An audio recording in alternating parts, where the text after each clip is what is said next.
Well, hello, Facebook friends, once again. Here I am in downtown Shanghai for my 9 a.m. Tuesday morning Facebook post.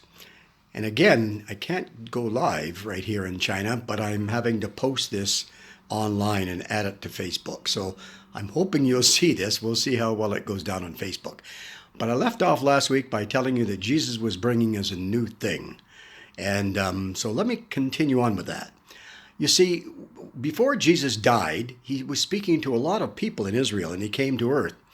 And Matthew chapter 3 says that Jesus spoke to them in parables. And whatever he spoke to those people, he spoke to them in parables.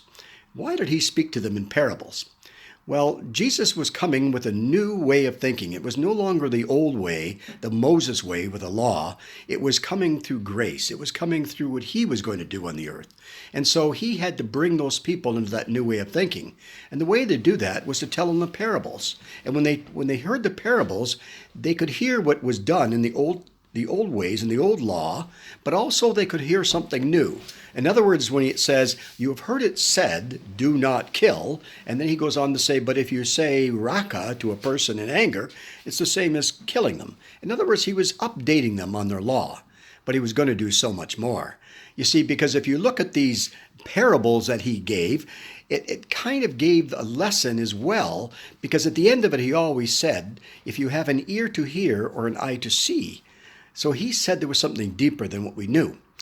And quite frankly, later on in John chapter 14, it tells us that Jesus is in the Father and the Father is in Jesus. And he puts us in that same category. So he wants us to be one with him.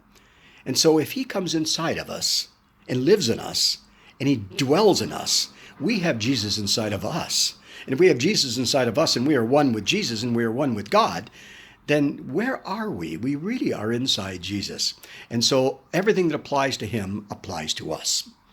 So when you hear a parable, like, for example, the one about the sowing of the seeds, you know, the one where the sower comes and throws the seeds on the pathway, on rocky soil, on a thorny ground, and on the good soil, the typical way of thinking in the old way in the law was that I hope I'm that good soil.